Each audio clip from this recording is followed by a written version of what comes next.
Hello बच्चों। आज के इस पार्ट के अंदर हम बात करेंगे general method of preparation of alkenes. ठीक है बच्चों, तो देखो पिछले पार्ट में हमने इसका नोमेनक्लेचर देखा था।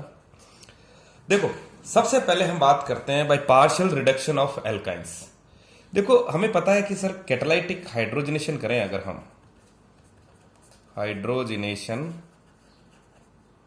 करें एल्काइन का, तो देखो ये एल्काइन है हमारे पास और इसका कैटालिटिक हाइड्रोलाइसिस हाइड्रोजनेशन करें, हाइड्रोजनेशन एडिशन ऑफ हाइड्रोजन, तो हमें पता है निकल पैलेडियम इनकी उपस्थिति के अंदर या हाइड्रोजन जब ऐड करते हैं तो हमारे पास जो फॉर्मेशन होती है वो होती है CS2 डबल बॉन्ड CS2। लेकिन होता क्या है कि निकल और पैलेडियम जब हम यूज करते हैं ये बड़े क्या है स्ट्रॉन्ग रिड्यूसिंग एजेंट है भाई। रिड्यूसिंग मतलब एडिशन ऑफ हाइड्रोजन हो रहा है तो रिड्यूसिंग तो ही रिडक्शन तो हो ही रहा है हमारे पास, तो हाइड्रोजनेशन यहां रुकता नहीं है और आगे चलता है और हमें मिलता है एल्केन। अब चाहिए तो हमें, हम जो बात कर रहे हैं यानी method of preparation of alkene, चाहिए हमें एल्किन जा रहा है ये एल्किन के तक। तो ऐसी कंडीशन के अंदर हम क्या करते हैं, देखो ये जो रिडक्शन है ये कंप्लीट रिडक्शन है और कंप्लीट रिडक्शन के अंदर हमें एल्कीन प्राप्त नहीं हो रही, तो कहीं ना कहीं हमें क्या चाहिए पार्शियल रिडक्शन, यानी पूरा रिडक्शन नहीं। We want to arrest the step here, ठीक है ना, यहां हम रोकना चाह रहे हैं। तो इसके लिए हमें कुछ स्पेसिफिक रिएजेंट स्पेसिफिक कैटलिस्ट लेने पड़ेंगे, स्पेसिफिक कैटलिस्ट। अब देखो बच्चों मैं लेता हूं जैसे हमारे पास कोई भी जैसे एल्काइन लें हम, जैसे पहले हम बिर्च रिडक्शन पढ़ लेते हैं या लिंडलार, दो मेथड होते हैं। जैसे मैं आपको बता दूं कि जैसे हमने ये लिया CS3 तो दो मेथड से हम इनका रिडक्शन करते हैं, सुनते रहना। एक मेथड तो है हमारे पास लिंडलार कैटलिस्ट जिसके अंदर हम यूज करते हैं। लिंडलार कैटलिस्ट के अंदर हम लेते हैं palladium over barium sulphate, palladium over calcium carbonate, और यहां हम क्यूनोलिन या सल्फर भी लेते हैं साथ में, और यहां हमें जो मिलता है वो प्रोडक्ट जो मिलता है वो मिलता है सिस, यानी जो भी एल्कीन हमें प्राप्त होगी वो सिस प्रकार की होगी। सिस का मतलब सर यहां जो हाइड्रोजन का ऐड होगा वो कुछ इस प्रकार से होगा कि हमारे को जो मिलने वाला प्रोडक्ट है CS3 और हाइड्रोजन एक तरफ मिलेगा। ठीक है बच्चों। दूसरा हमारे पास ये ए मेथड लिया, दोनों मेथड में हमारे पास मिल क्या रहा है, देखो मैंने कहा स्पेसिफिक कैटलिस्ट लेंगे हम।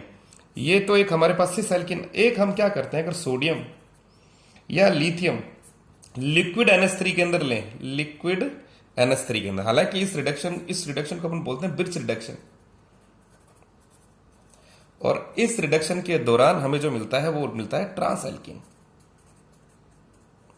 ट्रांस एल्किन का मतलब जो प्रोडक्ट मिलेगा यानी हाइड्रोजन का जो ऐड होगा वो हमारे पास कुछ इस तरह से होगा कि ये जो एक the same substituent are on the opposite side, और ये मिलेगा ट्रांस। तो देखो बच्चों याद रखो बिर्च रिडक्शन के अंदर हमें मिल रहा है ट्रांस, और लिंडलार कैटलिस्ट के अंदर जो कि हमारे पास palladium over supported over barium sulphate या palladium supported over calcium carbonate, इससे मिल रहा है हमें सिस एल्किन।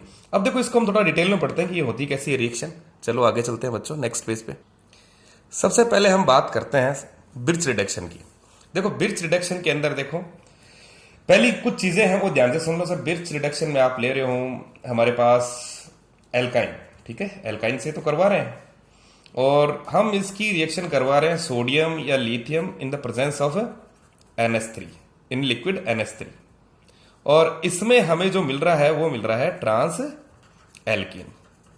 देखो ये रिएजेंट लेने के पीछे जो कारण ये है क्योंकि हमें यहां तक चाहिए, ये देखो पार्शियल रिडक्शन कर रहा है एल्काइन का, कहां तक कर रहा है एल्किन तक, इसको आगे एल्केन तक नहीं ले जा रहा, ध्यान में रखना इस चीज को, एल्केन तक नहीं जा रही, हमें इस स्टेप को यहीं तक ही रोकना है एल्किन तक, तभी तो हम method of preparation of alkene के अंदर पढ़ेंगे। अब देखो इसके अंदर सुनते रहो सर, जिसको नाम दिया आपने बिर्च रिडक्शन, इसमें कुछ चीजें हमारे पास कंडीशंस लगती है। एक तो पहली चीज ये लगती है कि इसके अंदर हम जो भी लेंगे वो टर्मिनल एल्काइन नहीं लेंगे, टर्मिनल एल्काइन नहीं लेंगे, यानी जो भी हमारे पास कार्बन कार्बन ट्रिपल बॉन्ड बीच में होनी चाहिए। जैसे मैंने ले लिया CS3 carbon triple bond carbon, ठीक है, अब हमारे पास सर सोडियम ले रहे हैं इन NH3, लिक्विड NH3, हमारे पास फॉर्मेशन हो रही है CH3, कार्बन कार्बन इधर हो गया CH3 और हमारे पास मिल गया ट्रांस। तो देखो कुछ चीजें सामने निकल के आई कि सर एक तो ये क्या है, पार्शियल रिडक्शन है किसका, एल्काइन का, पार्शियल रिडक्शन ऑफ एल्काइन। दूसरा जो सामने निकल के आई है वो ये है कि सर इसमें टर्मिनल एल्काइन नहीं ले रहे हम, भाई टर्मिनल होगी तो। अब देखो थोड़ा सा इसका मैकेनिज्म भी देख लेते हैं। मैकेनिज्म देखें तो देखो हमारे पास, देखो मैंने कहा कि बिर्च रिडक्शन के अंदर हमारे जो लेते हैं या तो सोडियम लेंगे या लिथियम लेंगे, किसके अंदर, लिक्विड NH3 के अंदर। अगर इसका मैकेनिज्म देखें, हालांकि कॉम्पिटेटिव एग्जाम्स के अंदर थोड़ा मैकेनिज्म पता होना चाहिए आप लोगों को कि देखो हमारे पास सर सोडियम है, 2Na लूं तो सर ये 2Na प्लस रिमूवल कितना करेगा, दो इलेक्ट्रॉन का। अगर मैं एक इलेक्ट्रॉन यानी सोडियम की बात करूं, जैसे एक सोडियम की बात करें sir Na plus, there is loss of 1 electron. अब देखो हमारे पास क्या है कि सर ये जो टर्मिनल एल्काइन है, भाई ये पाई बॉन्ड, दो पाई बॉन्ड है तो एक पाई बॉन्ड यहां शिफ्ट होगी, ट्रांसफर ऑफ इलेक्ट्रॉन। मैंने देखो क्या किया है, ये एरो यूज किया, इसका मतलब होता है there is a transfer of true electron over carbon atom. तो अगर ये यहां चला गया तो इसके ऊपर चार्ज कौन सा आ गया, हमें पता ही है कि CH3, या डबल बॉन्ड हो गया या हमारे पास CH3। तो देखो इसके ऊपर तो चार्ज हो गया हमारे पास पॉजिटिव, और यहां दोनों इलेक्ट्रॉन आ गए तो इस पर चार्ज हो गया हमारे पास नेगेटिव। अब देखो बच्चों ध्यान से सुनो, अब हमें पता है कि सर इसके पास इलेक्ट्रॉन है तो एक इलेक्ट्रॉन इसने लॉस किया है, तो ये एक इलेक्ट्रॉन इसको मिल गया। तो देखो समझने का मतलब, देखो इसके जो ऑर्बिटल है, देखो सुनते रहो, इसका जो ऑर्बिटल है, अगर मैं इसकी बात करूं सर इसके ऑर्बिटल में तो एक इलेक्ट्रॉन, और यहां इसके पास तो दो इलेक्ट्रॉन है ना, तो इसके ऑर्बिटल में कितने हो गए, दो इलेक्ट्रॉन। अब देखो ये दो इलेक्ट्रॉन है तो ये आपस में अपर्सन रिपल्शन, दोनों का अलाइनमेंट चेंज हो जाएगा, तो ये रिपल्शन लीड्स टू अलाइनमेंट, तो दोनों एक दूसरे का। वैसे भी मैंने कहा कि अगर हम दो लें तो यहां दो हो जाएंगे। तो देखो मेरी बात सुनना ध्यान से कि ये हमारे पास अब CH3C ये इस साइड हो गया और ये हमारे पास इस साइड हो गया, तो ये नेगेटिवली चार्ज और ये हो गया हमारे पास CH3। तो देखो बच्चों अब जो हमारे पास, देखो ये खुद अपने आप में कैसे बिहेव कर रहा है, एक तरह से स्ट्रॉन्ग बेस की तरह बिहेव कर रहा है। तो स्ट्रॉन्ग बेस की तरह बिहेव कर रहा है तो हमारे पास जो NH3 है वो कैसे बिहेव करेगा, प्रोटॉन डोनर, यानी एक H प्लस देगा। तो H प्लस हमें पता चल रहा है कि सर ये नेगेटिव चार्ज, तो H प्लस कहां जुड़ेगा, अगर ये देगा तो यहां जुड़ेगा। अगर मैं Na प्लस की जगह 2Na प्लस ले लूं तो दो इलेक्ट्रॉन आए तो यहां पर भी नेगेटिव चार्ज आ जाएगा, भाई यहां पर भी नेगेटिव चार्ज आ गया ना। देखो electronic repulsion leads to align in opposite direction, तो हमारे पास फॉर्मेशन किसकी होगी, यही तो होगी, CH3 carbon double bond H, ये हो गया CH3 और ये हो गया, सॉरी ये हो गया हमारे पास H और ये हो गया CH3। देखो बच्चों ध्यान से देखना और समझना, ये हो गया हमारे पास H और ये भी हो गया H। तो देखो मेरे हिसाब से छोटा सा मैकेनिज्म समझ में आया होगा आपको ध्यान में रखना है। बिर्च रिडक्शन है तब हमारे पास बनने वाली जो एल्कीन होगी वो कैसी होगी, ट्रांस, ठीक है। अब नेक्स्ट हम बात करते हैं कि भाई लिंडलार कैटलिस्ट को थोड़ा सा और ढंग से पढ़ लेते हैं सर, लिंडलार कैटलिस्ट के अंदर हम कैसे सिस की फॉर्मेशन होती है, ठीक है। अब देखो लिंडलार कैटलिस्ट समझिए, देखो लिंडलार कैटलिस्ट कई बार तो एक नंबर का क्वेश्चन यही रहता है कि लिंडलार कैटलिस्ट कहते हैं किसको है। तो बच्चों ध्यान में रखना कि देखो लिंडलार कैटलिस्ट जब भी यूज करते हैं हमारे पास, जो भी हमारे पास एल्काइन है तो उससे देखो पहले alkyne when treated with catalyst, palladium supported over barium sulphate या palladium supported over calcium carbonate, इसके अंदर हम सल्फर और क्यूनोलोन लेते हैं। ये क्या करती है सल्फर और क्यूनिलोन, ये act as a poison. Poison का मतलब ये हुआ कि सर ये एल्कीन जो प्राप्त हो रही है हमें यहां पे, इस एल्कीन को आगे ये रिड्यूस एल्केन में ना हो जाए, इसके लिए जो काम करती है सल्फर और क्यूनोन, ये यहां इसको रोक देती है, यानी बनने वाली हमारे पास क्या होती है, एल्कीन। और एल्कीन भी कौन सी, सर सिस प्रकार की, ठीक है। बस इतना ही ध्यान रखना आपको। अब देखो इसका छोटी चीज समझ लो कि सर पैलेडियम है, पैलेडियम की तो जो भी सतह होती है उस पर वैसे ही एडजॉर्प्शन टेंडेंसी होती है। एडजॉर्प्शन किसको एब्जॉर्ब करता है, ये एडजॉर्प्शन क्या होता है, इट्स अ सरफेस फिनोमेना। जब इसकी सतह पर आकर कोई दूसरा कोई गैस वगैरह सांद्रित हो जाए, संचित हो जाए तो उसको एडजॉर्प्शन कहते हैं। एब्जॉर्प्शन अलग चीज है, एडजॉर्प्शन अलग चीज है। तो जैसे हाइड्रोजन हमारे पास यहाँ आके एक तरफ शिफ्ट हो गए, अब तो ये ऐड भी एक तरफ ही होंगे हमारे पास, CH3 कार्बन ट्रिपल बॉन्ड तो सर एक तरफ ही होंगे तो बनने वाला प्रोडक्ट क्या रहेगा हमारे पास, यही रहेगा CH3 कार्बन, ये कार्बन डबल बॉन्डेड कार्बन, और बनने वाला प्रोडक्ट क्या हुआ, सिस एल्कीन। तो ये बच्चों मेरी ये जो बात बता रहा हूं ये समझ में आई होगी आप लोगों को। नेक्स्ट मेथड ऑफ प्रिपरेशन है हमारे पास डीहाइड्रोहेलोजिनेशन ऑफ एल्किल हैलाइड। तो देखो यहां second method dehydro halogenation of alkyl halide. देखो बच्चों नाम से पता चल रहा है, हिंदी में अगर ये कहें हम कि सर एल्किल हैलाइड का, एल्किल हैलाइड यानी RX का वी हाइड्रो हेलोजीनीकरण यानी रिमूवल हो गया सर हेलोजिन, वी हाइड्रो यानी एक H हो और एक हो हेलोजन, यानी अगर इनको रिमूव होता है यानी किसी भी ऑर्गेनिक कंपाउंड में अगर हम इसको कहें the process of removal of molecule of halogen halide. Halogen halide का मतलब हुआ कि सर HCl, HBr, HI का अगर किसी के अंदर से रिमूवल होता है from haloalkane to form an alkene is known as a dehydrohalogenation. वापस समझिए कि सर वह प्रक्रिया जिसके अंदर एक हेलोजन हैलाइड यानी HCl, HBr का एक हेलो एल्केन के अंदर से रिमूवल होता है, निष्कासन होता है और फॉर्मेशन किसकी होती है, एल्कीन की। इस प्रक्रिया को हम एल्किल वी हाइड्रोहेलोजिनीकरण या डीहाइड्रोहेलोजिनेशन बोलते हैं। अगर हम इसमें देखें तो देखो हमारे पास इसमें जैसे ये कार्बन, ये कार्बन, ये कार्बन, ये यहाँ पे हो गया हेलोजन। तो देखो बच्चों हमारे जिस कार्बन से हेलोजन जुड़ा होता है उसको हम कहते हैं अल्फा कार्बन, और जिस कार्बन से हाइड्रोजन जुड़ा होता है उसको बीटा।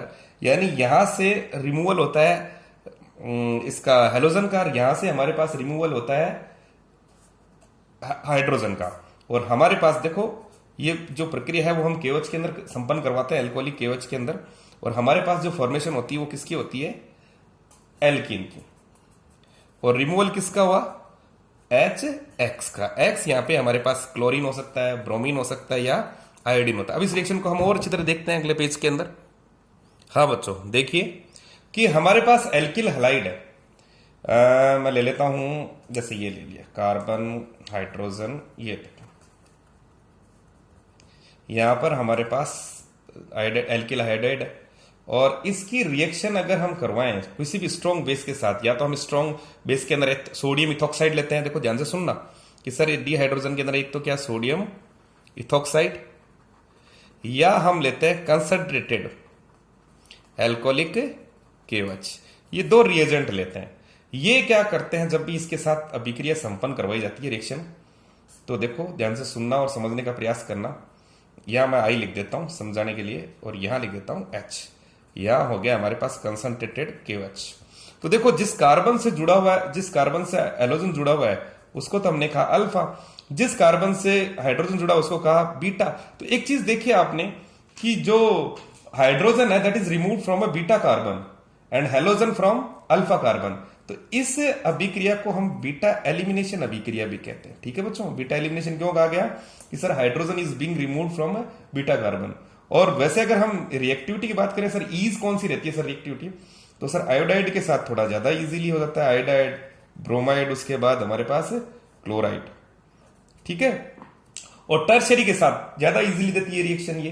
तो देखो समझने का प्रयास करना कि हमारे पास इसमें जब ये रिएक्शन करवाते हैं तो हमारे पास सर सबसे पहले removal of iodine. Iodine electronegativity ज्यादा है, अपने इलेक्ट्रॉन लेके जाएगा। यहाँ पे क्या चार्ज डेवलप होगा, नेगेटिव।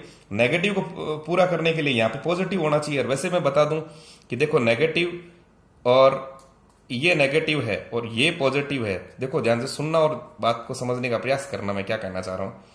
और हमारे पास एक हाइड्रोजन यहां हो गया और एक हाइड्रोजन, तो देखो नेगेटिव और पॉजिटिव हमेशा मिलके क्या बनाते हैं, डबल बॉन्ड। ठीक है, तो देखो साफ ही पता चल रहा है कि सर यहां पे जो फॉर्मेशन होगी हमारे पास क्या होगा, CH2 डबल बॉन्ड CH2।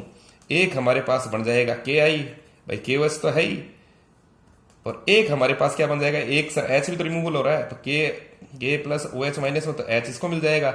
एक हमारे पास क्या बन जाएगा, H2। मेरे हिसाब से ये बात समझ में आई होगी आपको। तो देखो हमने क्या देखा सर, बड़ा सिंपल सर, रिमूवल आयोडाइड है तो अपने इलेक्ट्रॉन यहाँ पे चार्ज कौन सा आएगा, पॉजिटिव। यहाँ पे चार्ज कौन सा आएगा, नेगेटिव। और जहां पर भी पॉजिटिव और नेगेटिव हो तो मिलके क्या बनाएंगे, डबल बॉन्ड, और KI और H2। समझ रहे हो?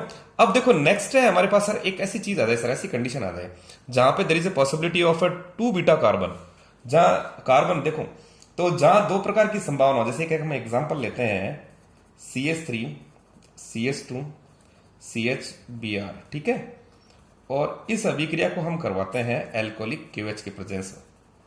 तो सर अगर हम इस रिएक्शन को देखें तो सर यहाँ तो पॉसिबिलिटी है कि देखो ये आपने कहा ये अल्फा कार्बन है, ये बीटा कार्बन है, ये बीटा डैश कर देता हूं, तो यहाँ पे सर हाइड्रोजन देखो हम एलोजन तो यहाँ से निकाल लेंगे, अब हाइड्रोजन कहां से निकालें, बीटा से या बीटा डैश से? तो इस प्रॉब्लम को सॉर्ट आउट करने के लिए एक नियम दिया गया था जिसे कहते हैं सेट-जेव्स रूल।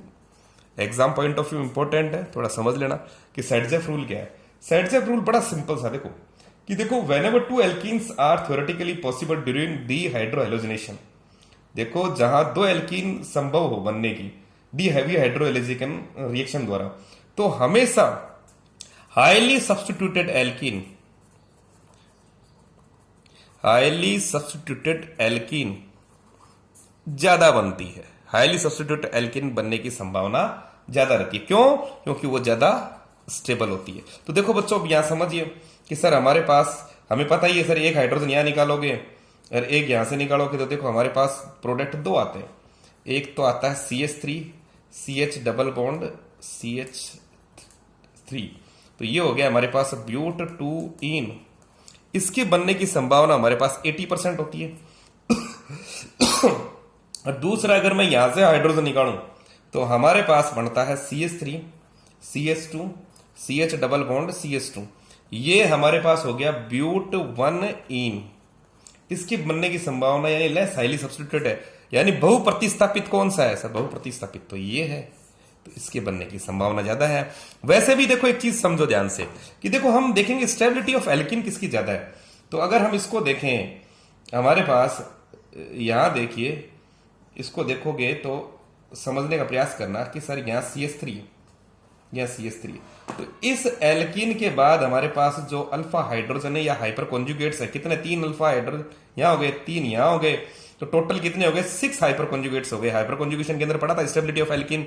यहां अगर हम देखें तो सर यहां तो 2 ही हैं, यहां कितने? 6 कैसे पता चले सर? इस कार्बन पे हाइड्रोजन कितने? 3, इस कार्बन पे कितने हाइड्रोजन है? 3 और 3 कितने हो गए? 6, तो सर ये स्टेबल ज्यादा है, ये स्टेबल कम है, क्योंकि अगर इसके बाहर देखिए इसका जो अल्फा हाइड्रोजन वो तो यही हुआ, ये देखो इसको देखो, इस कार्बन को देखो तो सर यहाँ कार्बन पे तो सर 2 ही हाइड्रोजन है, 2 हाइड्रोजन, जिसके जितने ज्यादा हाइड्रोजन होंगे वो ज्यादा स्टेबल होती है।